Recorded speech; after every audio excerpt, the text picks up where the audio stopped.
Bonjour à tous, j'espère que vous allez bien. On se retrouve pour une petite vidéo sur le potager et notamment quelque chose qui peut vraiment vous intéresser, c'est comment se faciliter la vie au potager. Et oui, un potager c'est bien beau, mais ça demande souvent beaucoup d'entretien et des fois on ne sait pas où se donner la tête tellement il y a de choses à faire. Mais il y a des choses à faire parce que des fois, on n'est pas trop stratégique, on n'a pas les connaissances, ou on se refuse d'opter pour telle ou telle chose dans le potager, ce qui est tout à fait respectable. Aujourd'hui, je vais vous expliquer un peu des choses pour se faciliter la chose au potager. Comme je vous ai déjà expliqué, les deux choses qui prennent le plus de temps au potager, c'est l'arrosage et le désherbage. Les deux choses, il faut vraiment, et là-dessus, on peut vraiment faire quelque chose pour se faciliter la chose.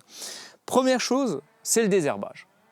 Le désherbage, plus vous allez avoir un sol nu, c'est-à-dire sans rien, sans aucune couverture végétale ou une bâche, vous allez être envahi d'adventices en très peu de temps, au printemps, quand il fait assez humide, à partir du mois d'avril et mai.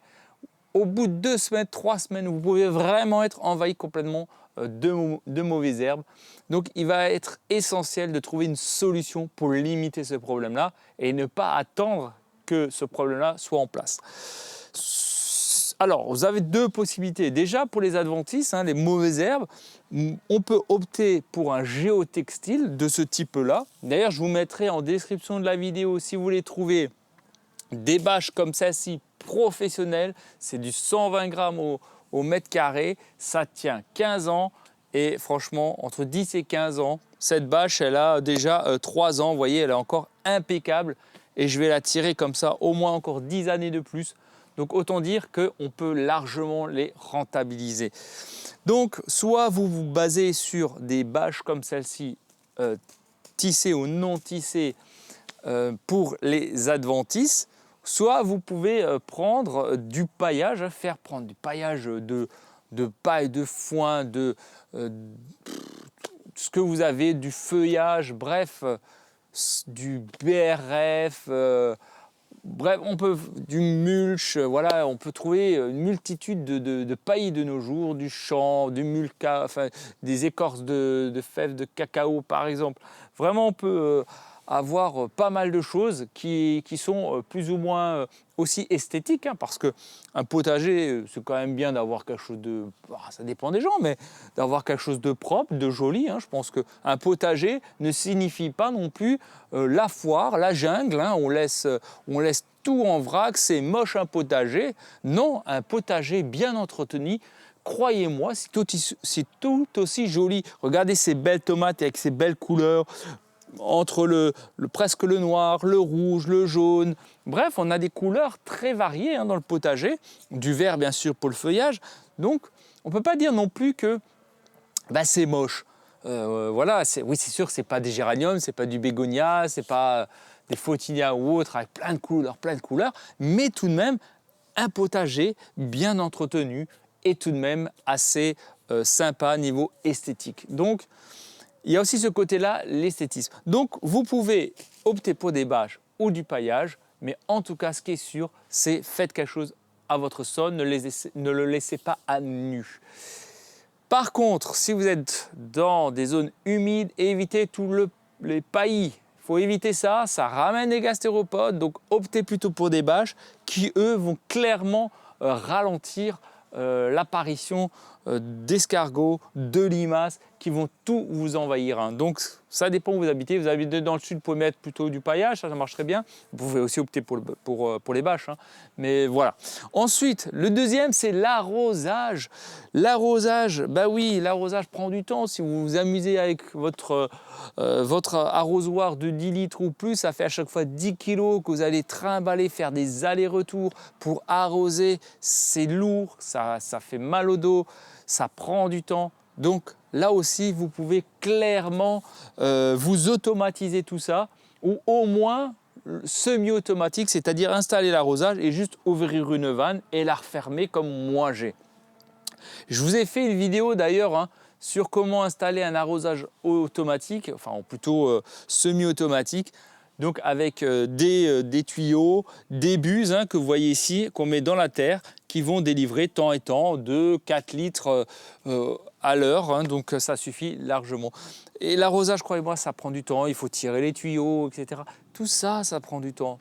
Donc franchement, vous automatisez à la fois l'arrosage, la bâche, et croyez-moi, vous allez vraiment gagner du temps. Et ensuite, se faciliter, la deuxième chose, c'est surtout au printemps, c'est alors s'il y en a qui le font ou pas, c'est vraiment de retourner votre terre motorisée, c'est-à-dire avec une motobineuse, de façon à ce que ça va beaucoup plus vite, beaucoup plus facilement. Donc là aussi, il y a une réflexion à avoir. Est-ce que je suis en mesure d'avoir le temps de passer ma grelinette ou de réamettre ou mettre une tonne de paillage ou de BRF ou ce que vous voulez? Ça prend, c'est de la logistique, ça prend du temps. Ça coûte aussi de l'argent, il ne faut pas croire que c'est gratos. Si vous avez un petit potager comme moi, si je dois prendre des intrants et chercher dans les magasins du BRF ou ce que vous voulez, on n'en a pas toujours forcément à proximité. Donc voilà, ça coûte aussi de l'argent. Alors privilégiez peut-être une petite motobineuse, ça va vous gagner du temps, ça va vous permettre de ne pas trop utiliser votre corps, ça c'est important. Donc voilà, pour moi, les 3 méthodes essentielles pour se faciliter la vie au potager, c'est le paillage ou la bâche, l'arrosage automatique ou semi-automatique, et au printemps, pour retourner la terre, privilégier peut-être une motobineuse, que ce soit électrique ou thermique. Et ça, croyez-moi, vous aurez déjà fait ces 3 éléments. Déjà, vous allez rentrer dans une forme de professionnalisme et ça va vraiment vous changer la vie. Alors, il ne s'agit pas de faire de bagarre. Il y a ceux qui veulent pas. J'utilise du pétrole ou pas. Chacun est libre. Moi, il n'y a pas de débat là-dedans. Je ne suis pas en permaculture. Chacun fait ce qu'il veut. Je vous donne 3 méthodes pour vous faciliter. Prenez-la ou prenez-la pas. Chacun est libre, comme d'habitude, de faire comme il veut. Vous avez votre potager, c'est votre terrain, vous l'avez acheté, vous l'avez loué, vous faites ce que vous voulez. Ce n'est pas à nous de vous dire ce que vous devez faire, mais on vous donne des conseils, tout simplement. Pas de guerre entre nous, c'est important. Les autres, ils les font assez. Voilà, non, plus sérieusement, voilà. Potager, vous pouvez vraiment vous amuser, vous éclater dedans, à condition de respecter quelques éléments. Si cette vidéo vous a plu, comme d'habitude, n'hésitez pas à liker, à vous abonner. Mettez-moi en commentaire d'ailleurs si vous utilisez du paillage, des bâches, de l'arrosage automatique, vous passez motoculteur ou pas. Bref, bienveillant, toujours bienveillant. Ma chaîne, c'est de la bienveillance. On a le droit de s'exprimer, mais on se respecte entre nous, c'est très important. Je vous dis à très bientôt, prenez soin de vous, bon jardinage à tous, ciao ciao.